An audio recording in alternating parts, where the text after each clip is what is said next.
Alors, l'idée, c'est qu'en SVT, on a une partie de programme qui concerne l'activité interne du GLOB, qui doit être justement au programme de 4e.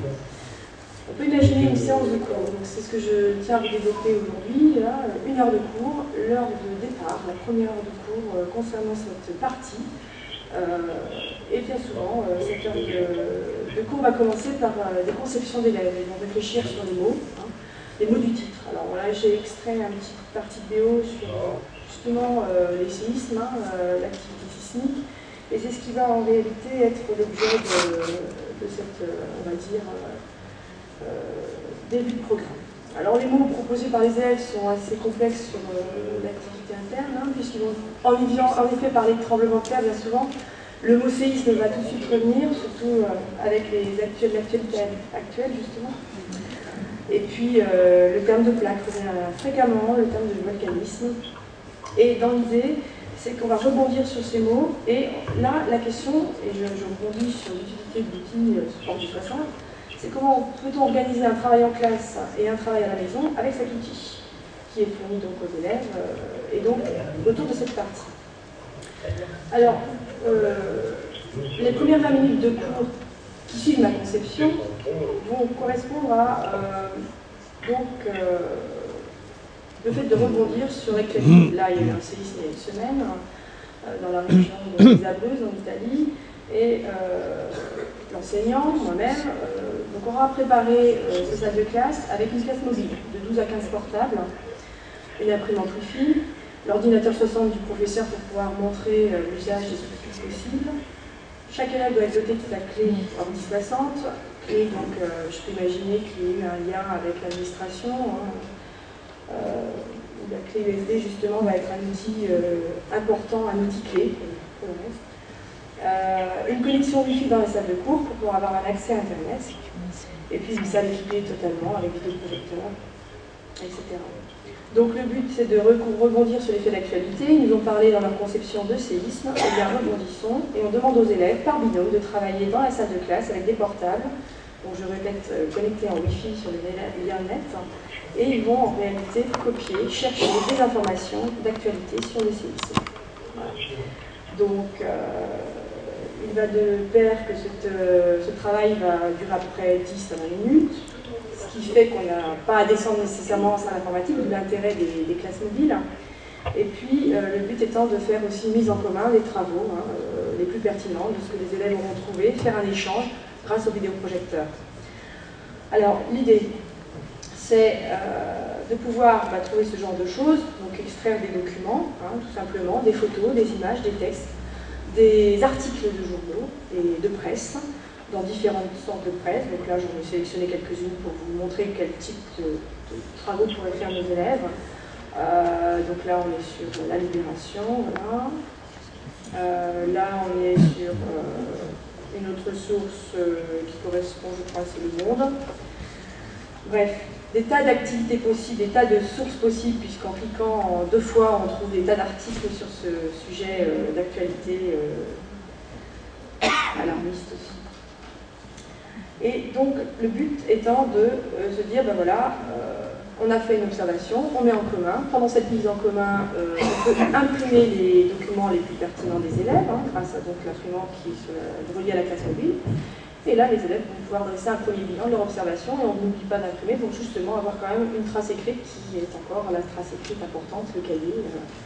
C'est encore, même si ce matin on évoquait déjà une évolution, c'est encore l'outil clé pour un élève. Et donc voilà, on arrivera à ce genre de notions qui pourront donc être écrites dans le cahier, qui sont les notions du bulletin officiel.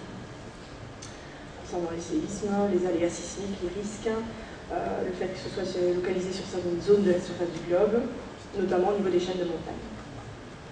Alors, quel est l'intérêt? La première étape de travail, qui a duré, donc, je dis bien, une vingtaine de minutes, aura permis d'utiliser la clé Ordi 60, qui va être l'outil nécessaire entre l'école et la maison. Le fait d'utiliser la classe mobile, dont le Conseil général est en train de nous doter petit à petit dans chaque établissement scolaire. Et puis enfin, pouvoir travailler les capacités exigées dans les bulletins officiels, et notamment des capacités de documentation, observer, recenser différents notamment phénomènes qui caractérisent un séisme. Alors que va devenir ce travail qui a été débuté en classe? Comment les élèves vont-ils exploiter cela à la maison avec Ordi 60? Eh bien, toutes nos observations, comme c'est le but aussi de la on va dire, de la démarche d'investigation qui est donc utilisée en SVT, c'est que ça aboutit à certains problèmes, certaines questions qui vont trouver réponse durant toute la partie. Alors, certaines réponses seront trouvées en classe, d'autres à la maison. Et l'heure de cours qui lui suit va être consacrée à l'organisation du travail, avec la mise en place des problèmes, et donc éventuellement des hypothèses et des travaux qui vont en découler. Alors, le premier problème. J'étais peut-être un peu vite. Voilà, alors les problèmes. On peut imaginer 3 problèmes en réalité à la suite de nos observations. Comment expliquer qu'à la surface du globe, il y ait des tremblements de terre, des séismes? C'est une première question que les élèves vont se poser. Est-ce que c'est le seul endroit où ils peuvent être localisés, au niveau d'une chaîne de montagne par exemple? Et puis enfin, un problème d'actualité, l'homme, quels sont les moyens pour qu'il se protège? Comment va-t-il gérer tous ces aléas sismiques? Donc l'idée c'est de se dire, chaque problème va trouver sa réponse. Le premier problème, on peut envisager d'y répondre en classe. Le second problème, on peut envisager d'y répondre grâce à un outil, toujours en classe, qui est donné dans l'ordinateur, qu'on appelle Tectoglobe, donc c'est une ressource.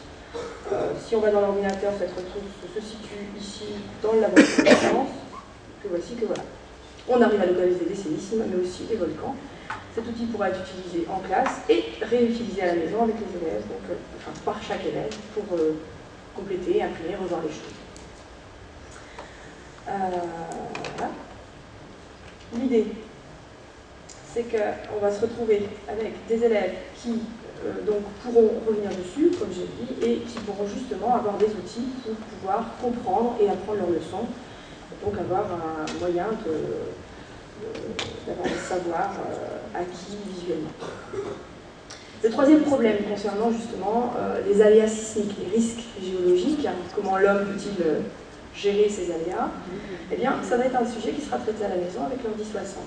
Les élèves devront faire une recherche, et justement, durant cette première heure de cours, qui, là, est censée se terminer, puisqu'on explique aux élèves le travail qu'ils vont avoir à faire, et en réalité, la recherche devra répondre à une consigne bien précise, et ils devront rendre un diaporama, donc, par exemple, réalisé sur OpenOffice Impress. Et puis ce diaporama, ils le rendront grâce à leur clé sur le réseau d'établissement. Donc je pourrais aller chercher ensuite le travail de toute la classe sur le réseau. Alors soit ils peuvent faire ça en techno, soit je peux directement les emmener en salle informatique ou réutiliser la classe mobile. Toutes les possibilités sont possibles. Voilà. Alors l'utilité de la recherche, c'est qu'ils vont pouvoir utiliser les ressources à la maison d'Ordi 60 sans pour autant se connecter à Internet. C'est aussi l'objectif de cet outil. Voilà le type de consigne qui leur aura été donné, donc faire une recherche personnelle, donc avec les problématiques. Pour répondre à ces problèmes, on leur demandera de rappeler les manifestations sismiques à l'AQIA. Donc par exemple, ils reprendront ce qu'ils auront enregistré en début d'heure sur leur clé USB et ils l'intégreront à leur diaporama. Ils devront utiliser les logiciels présents sur Ordi 60, donc ça je pourrais leur montrer à un moment donné comment faire là en fin d'heure justement. Et des pistes d'exploitation à ne pas manquer qui pourront être évidemment notées. Ne pas hésiter de fournir les illustrations, ne pas oublier les ressources, et puis enfin bien détailler et définir le vocabulaire nouveau. Alors pour faire cela, on peut imaginer que chaque élève puisse aller sur leur outil Ordi 60, aller sur, par exemple ici, le dictionnaire et aller chercher, par exemple, dans Petit Robert, une définition, quelle qu'elle soit. Donc là, je lance une recherche et je peux imaginer la définition de risque sismique, par exemple. Je ne vais pas le faire parce que notre temps est limité. Mais enfin, imaginons aussi qu'ils pourront aller sur l'encyclopédie universelle, encyclopédie Larousse, sur laquelle ils trouveront plein de choses. Voilà, donc toutes ces choses, tous ces outils vont permettre à l'élève de réaliser un diaporama tel que celui-ci. Donc j'ai imaginé, je me suis mise dans la peau d'un élève, et voilà le diaporama possible. Donc une petite photo captée en classe, et grâce à leur clé en Ordi 60, ils auront gardé l'information captée sur Internet. Un petit texte reprenant l'essentiel des manifestations sismiques trouvées. Et puis enfin, une reprise de leur travail avec les problèmes qui en sortent, de ces observations, et une réponse possible. avec notamment ici le fait que les ouvrages puissent avoir des résistances sismiques, etc. Avec des définitions trouvées dans le Peter ou même des images là, que j'ai captées de l'encyclopédie. Donc ça, c'est une structure qui a plutôt bien résisté au séisme. Voilà.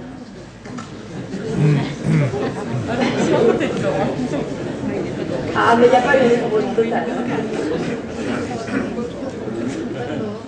Bien, cette recherche aura permis aux élèves d'utiliser le outil Ordi 60 pour valider les compétences du B2I, mais aussi pour enrichir leurs connaissances. Et enfin, de multiples compétences qui sont exigées au socle commun de connaissances auront été mises en œuvre. Donc j'ai remis un petit peu ici les extraits de Léo qui correspondent à toutes ces connaissances exigées dans le travail de recherche notamment. Et cet outil va nous permettre de faire un travail uniforme et de façon à ce que tous les élèves puissent justement faire le travail à la maison et avec les mêmes outils, les mêmes chances. Et les compétences du B2I voilà, que j'ai retracées. Alors, juste pour dire, on pourrait imaginer d'aller plus loin.